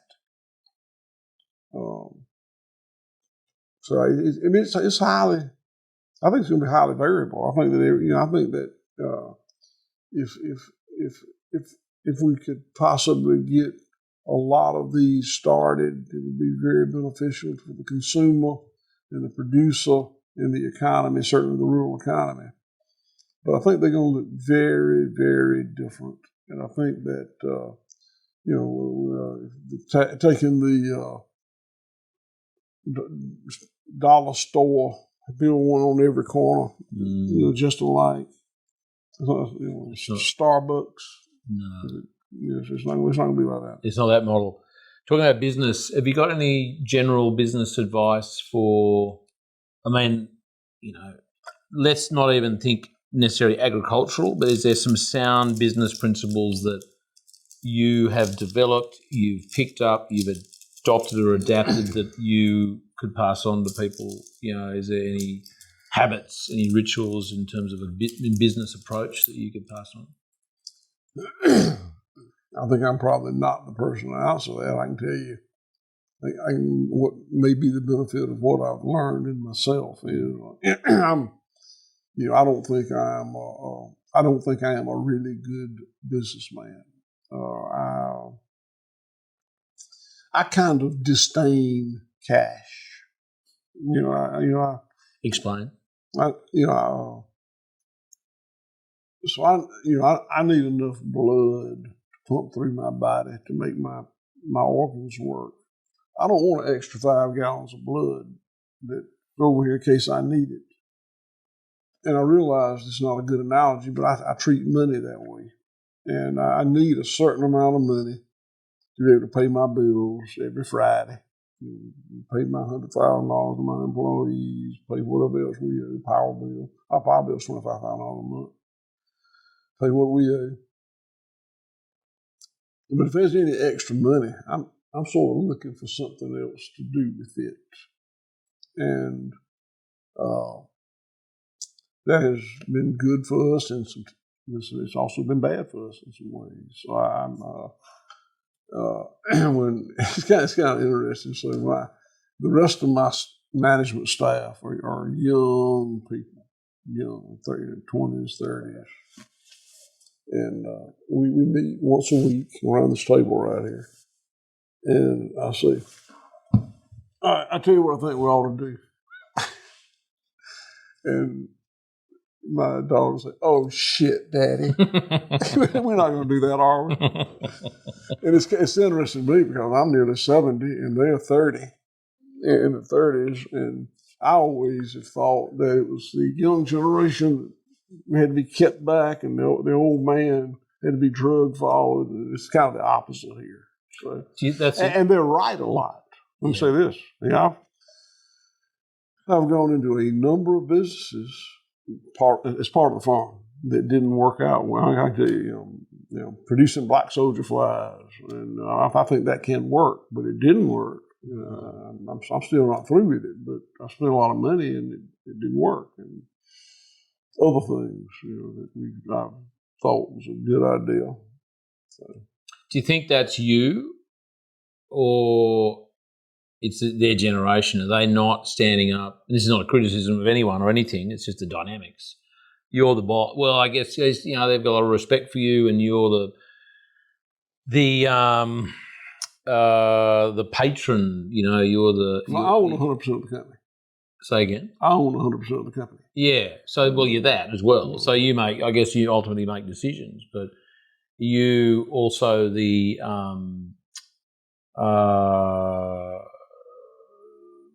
patriarch of the business. Do you think they just give you that opportunity because you're the boss, or is it to do with age and not being, is it a generational thing? You may not know the answer because I certainly do. I don't know if this is the answer or not, but my response would be, I'm glad I got them because I think they keep me from doing things that might not be the best. I think that This has served me well and not well, but I tend to see all the reasons that it'll work and ignore the reasons it won't work, whatever the project is. And that will really propel you to doing some different kinds of things, but it can also propel you into a problem. And it's done me both ways. But I guess that's like, you got to have the yin and the yang, haven't you? You got to have like whether it's you or someone else is going, we should do this and do that. And you got the black hats, you got the green hats, the yellow. I can't remember who was which, but in that six hats thinking, that kind of thing. Yeah. It's a healthy dynamic. It is, and I'm glad we got it. That's the reason I set it up. And I didn't have it for a long time. And I should tell you this. I think I'll lift this off. It's important. If I started today, if I continued to stay an industrial commodity cow guy, monocultural cow guy, and I started today making the changes to do what I did 25 years ago, I think I'd fail dismally. I think that the success we enjoyed was a window of opportunity that we just absolutely, fortunately, fell in. I'd love to tell you I saw it coming and I planned it and it was brilliant on my part. It was not.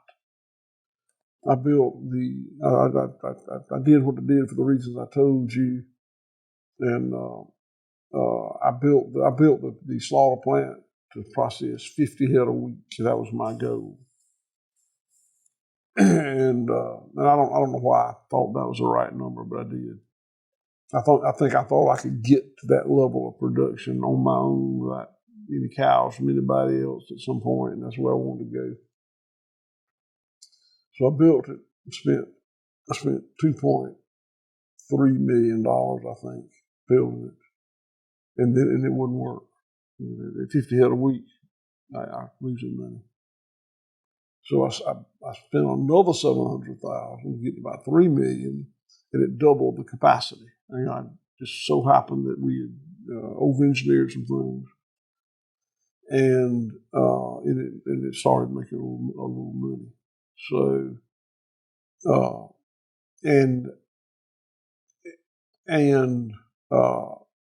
so I was producing that level of stuff, and I was able to sell it to Whole Foods Market. This is the part that's fortunate.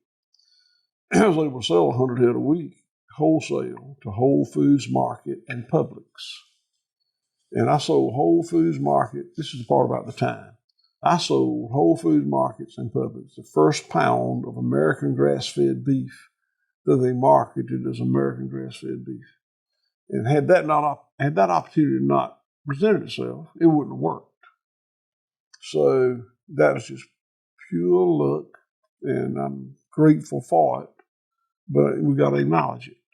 And we operated successfully as a wholesale grass-fed beef producer and had a really good return on investment and did really well. But it changed. And when I tell you, in 2015, USD changed the rule for product of the USA. Prior to 2015,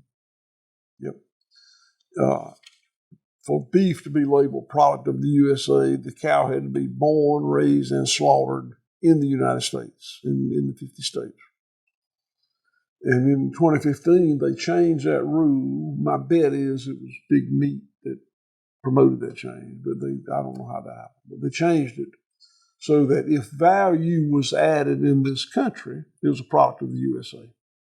So suddenly, it didn't happen suddenly, but over the next few years, the door opened and beef from Australia, New Zealand, Uruguay, 20-something other countries came into this country as product of the USA.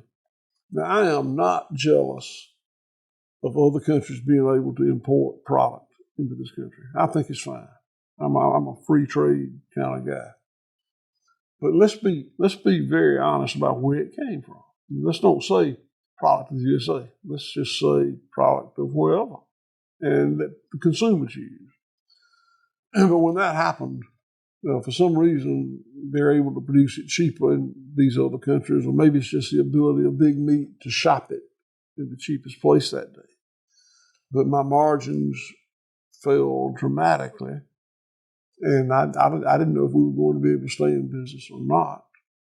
The pandemic hit, and my daughter started the order fulfillment center, direct-to-consumer online marketing, and that brought us back up. Well, that was in the 2020 pandemic. Yeah, really. She actually had started the online store before that, but it wasn't doing anything.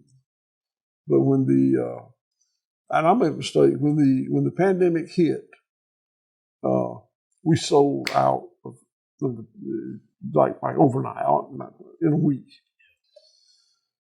And in retrospect, I should have cut off all my wholesale customers and satisfied all my online customers. And I didn't stay with the wholesale customers out of any kind of loyalty. I just didn't think it was a thing to do. But in retrospect, it would have been the thing to do. But what a crazy time! I mean, what a crazy time, and what an opportunity, though. You know, like at that point, like that, and that's a similar thing happened in Australia. There were some businesses a lot of businesses went under, but the circumstance for other businesses was like the golden opportunity because people couldn't travel. You know, they had to. Same here, and you adapted. And now we're responding to it. You saw we were building we spent about $2 million building a freezer. You know, because the online business is frozen product, and the grocery is fresh product. And I got a tiny little freezer, so now we're building a big freezer so we can accommodate that. We're making some other changes.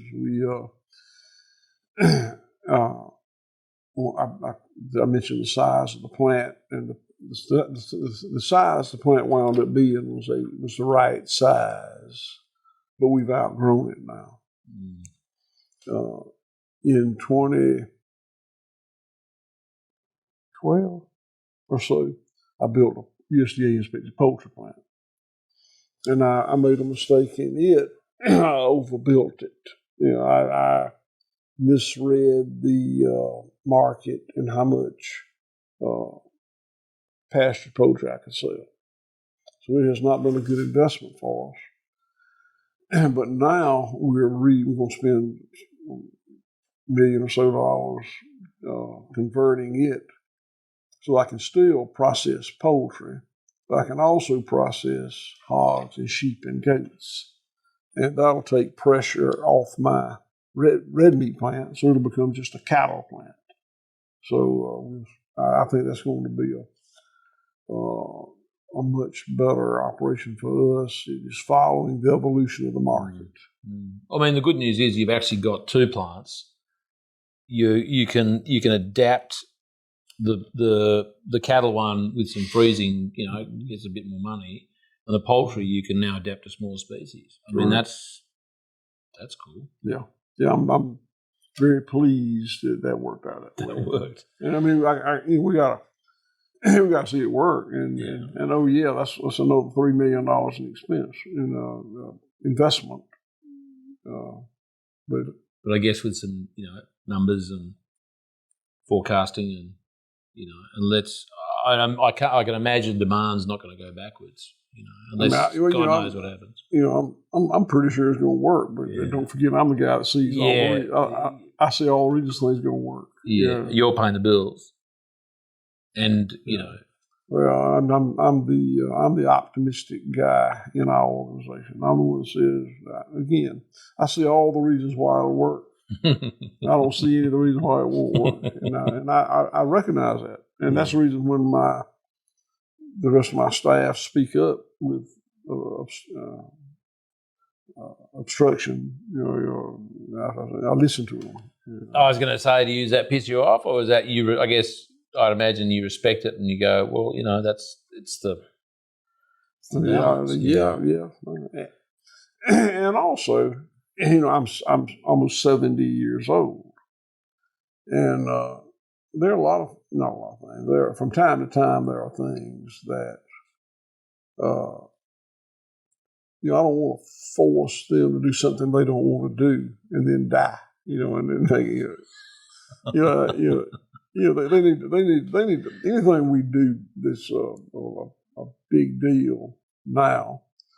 They need to have again, I own the company, but they need to have more. They will own the company, and I don't need to start something they don't want to do with the full knowledge that my operating opportunity is 5 years or 10 or 2. We don't know. 20. We answered that one. I had another question. Michael Gooden, who he's not far from me in Australia. He had a question about your bulls, keeping your bulls entire. We did talk about it this morning a bit. Keeping your bulls entire and what that means for management. Without, you don't have to go through all the detail, but what are some of the sort of the pros and the cons of that sort of a management structure?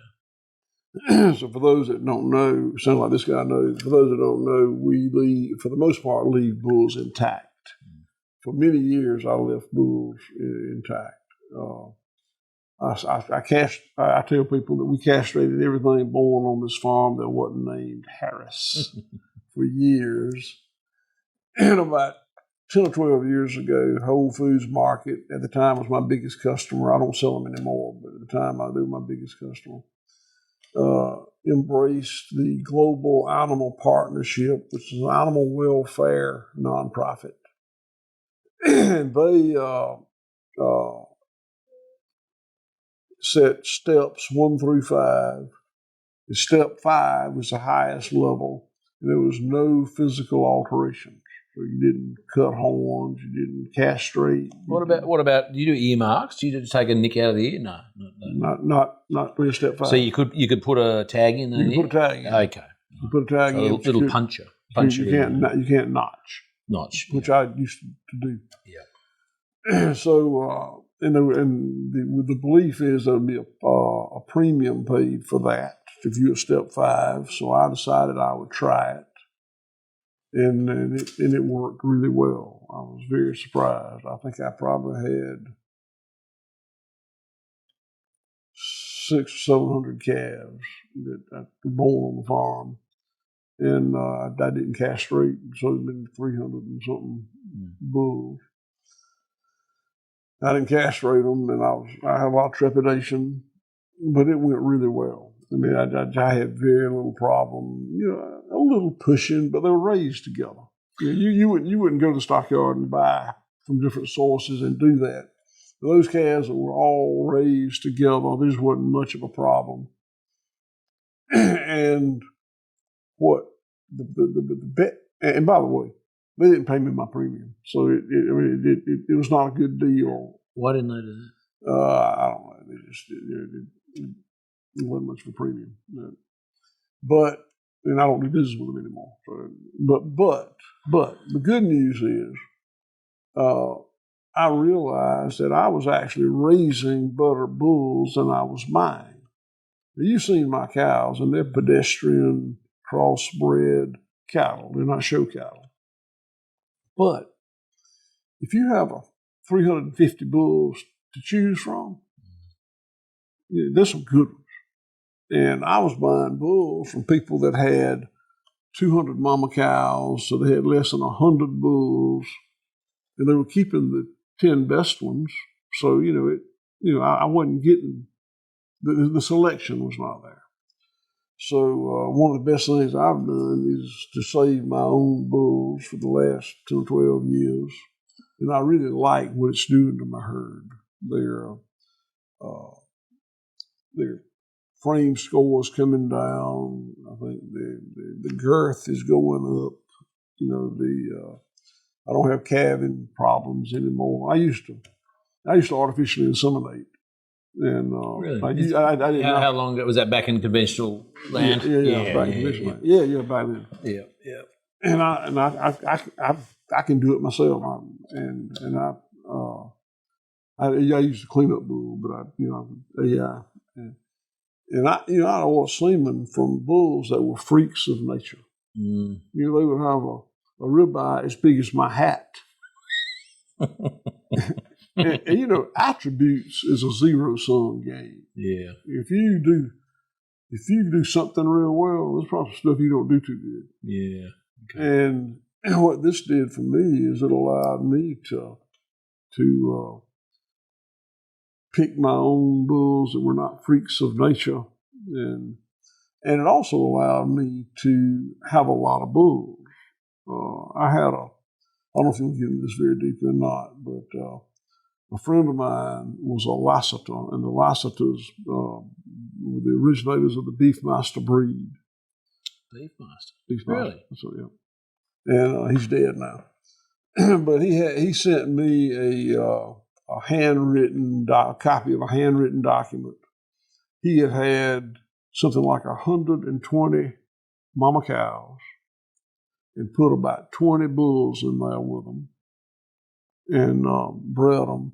When the calves were born, he took, this is very early on, before this became very popular, but he would take hair from the calf, from the tail head, and have DNA tested. Yeah, right. And you would think if you had 120 cows and 20 bulls, that'd be about 5 or 10 calves per bull. No. One bull, 70 calves. One bull, 20, and then ones and twos and zeros. So it was a hierarchy, right? It was a hierarchy of the bulls in that bull. Well, I think what I think it was is the bull that had the most libido and 4 good legs and 2 good testicles and 1 good penis and felt good was getting the cows bred. Yeah. And I want my herd to come from that bull. Yeah. A goer, a doer. And if his ribeye areas are half inch smaller, it's all right. Mm. So I embrace that, and now I save my own bulls, closed herd. I like to think I'm originating my own breed of cattle. Well, have you got a name for that? Harris. I think it takes 2 to 3 or 4 or 5 generations, not cow generations. I'm not arrested you anything. You better think of a name though. So Jenny or Jody's kids can. I think it's a little early to optimize over that. The gestation period is 283 days. We ain't got to come up with a name right this minute. So I don't think that'd be a great legacy. What about this? I think we're not gonna call him Will. The Will Master. No, just. I'm going to think of it for you. Okay. You work on Have you got a suggestion box somewhere? So that's good. Michael, would you be satisfied with it? I wanted a quick one about the what about the quality of the meat? So that's obviously the batteries are left in. There is the natural hormonal cycles and flow and whatever else. Chemistry is natural. Well, how does that impact on quality and management? That's good. That's a good question. And the first thing you got is that my first good question? No, it's a good question. So it's yet another good question. It's my second one. Yeah, it's yet another good question. So, I don't know how this is Australia. In this country, it's prime, choice, standard. The grading. And then it's all based on how fat the animal is. Mm. And the fact is, the fact is, when you leave these bulls intact, you're not going to, especially on grass, you don't get any prime. Yeah. If you castrate them on grass, you ain't get no prime. They just don't get fat. They just don't get that. They don't get that fat. Yeah. So I think that if you're selling below prime and choice, it's not that much difference. There is some difference. And by the way, we sell it as bull meat. I think there are, and there's a limit to how much you can sell. I think there is a market for that bull meat, and I don't know, maybe it's the guys that are on bodybuilders, protein, something like that. Yeah. But we and Jenny, Jenny manages inventory very, very carefully, and she wants to be sure we don't raise too much of it. I'm going to sell some steers this year because we are over capacity on the pasture, so we castrated a percentage of the bull. You did too, yeah. Well, maybe that's another suggestion I can put in the suggestion box, is like a new brand. Mm. It's a bodybuilder's brand. Yeah. I'm probably not going to read those suggestions. Be sure Jenny or somebody. Don't put it in here. Okay. Well, I won't waste my time giving it to you. No, that's my point. Okay, we better wrap it up pretty soon because one that I've got two more. You are making a few waves in news, and I noticed your little award over there is back to front Solar Rancher of the Year 2024. You've done some pretty interesting things with sheep. Yeah, we just got that this week. So we because land is precious, and we several things happened. One is we got the appetite for more land than we can afford to buy. That's one thing. The second thing is a solar operator, solar voltaic company, bought 1,450 acres of land about 6 miles from here from a friend of mine. His family's farm sold, sadly. And it sold to be made into a solar array. And I had seen so many solar arrays go in and just rape the land. I mean, bulldoze the hills, raw dirt, not soil, raw dirt under it, and dependence on mowing with lawnmowers and spraying with chemicals. And I really hated to see that land done that way. And it's a long story, but I used some political capital and got the CEO to come down, and I was very lucky. Again, Reagan Farr is his name, and he is the CEO of Silicon Ranch. That's the solar operator. And Reagan is a attorney, a CEO, an MBA, all those letters, and a brilliant guy, and very non-agricultural. But his dad was the poultry director for Louisiana State University. And while he is a Ivy League businessman, he was raised showing chickens. And so he had a level of understanding. And we showed him the benefit ecologically of grazing, not mowing and spraying. And he embraced it. And we'll be at about 2,000 acres of solar arrays, hopefully this year, and with sheep. I can't put cattle or goats under them. They're too frail. The panels are not rigid enough, but sheep work well. Yeah, right. And so, because the cattle they're too high, and the goats would want to sort of clamber and jump around, I guess. Now, I'm going to say this: I'm going to put solar voltaic for my plant, and I'm going to spend about $2.5 million on that. I got some funding from the federal government, and we'll find some more. But it's going to be what's called a cattle tracker, which will be high enough for cattle to graze under, and I think that's going to be a real game changer. Dual purpose.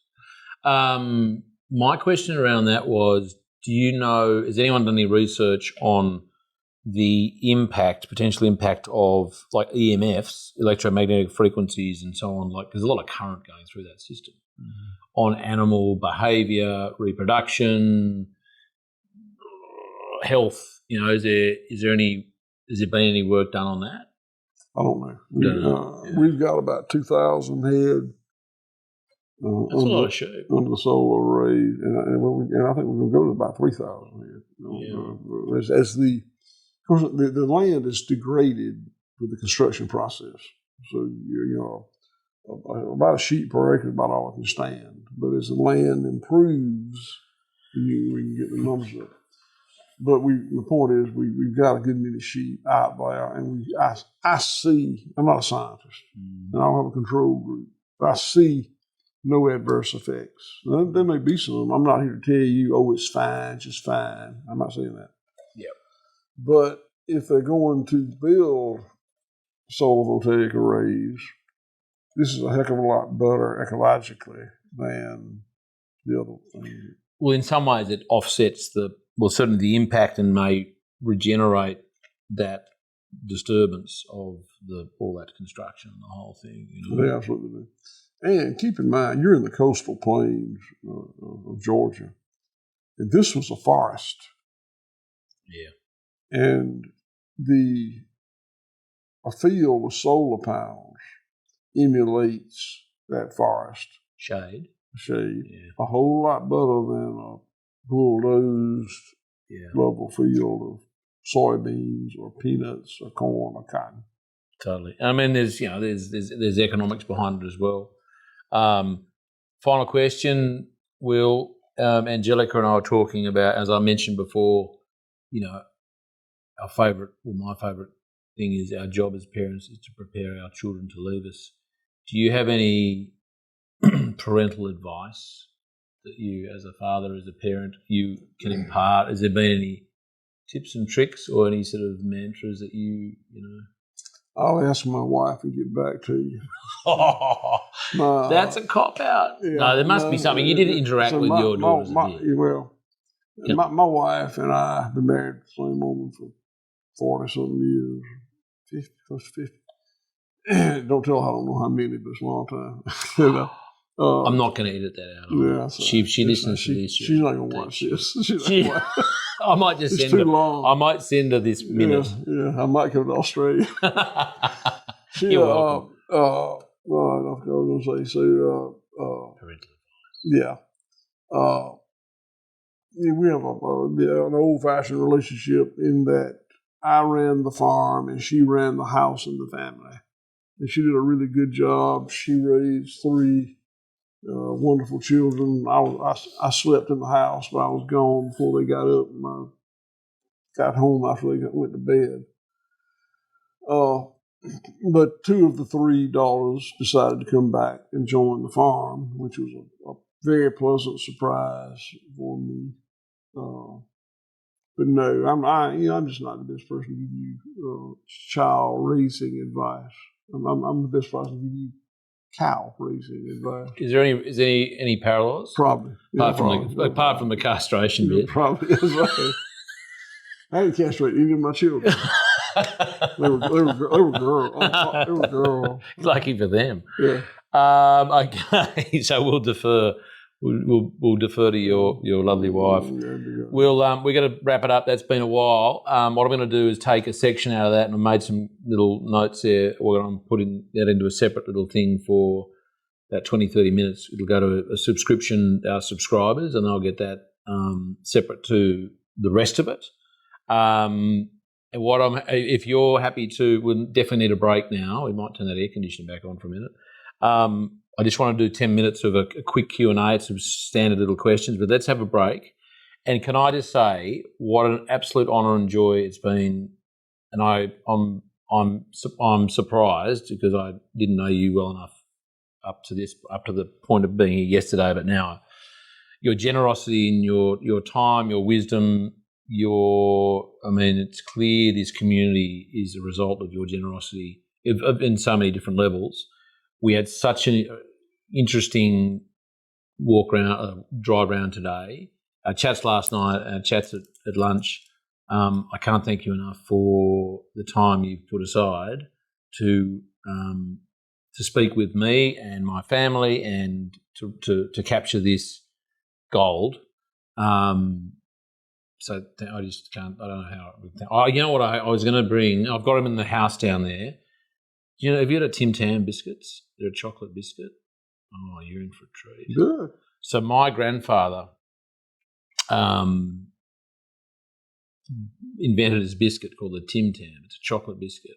And in 1954 and 1956 in a Kentucky Derby, there was a 1954. Was it 54 Kentucky Derby or 56? Uh-huh. There was a horse running called Tim Tam, and my grandfather was in the States at the time and didn't go. I don't think he went to the horse race, but he saw the form guide. And he went, "Wow, that's a great name!" Yeah. And he was making this biscuit, and he patented the name or whatever he did, trademarked it. Anyway, that's become Australia's most famous biscuit. How about that? And I brought a packet from Australia for Well, you. thank you, sir. And I also brought a bandana. One of these. I've got about 6 colours. I'm going to give you. You can choose which colour. Wow. There's a pink one there. There's green. There's blue. There's all sorts. I bet I don't look that pink one. You look good with the pink one. Really? I reckon any colour. I probably look good with any colour.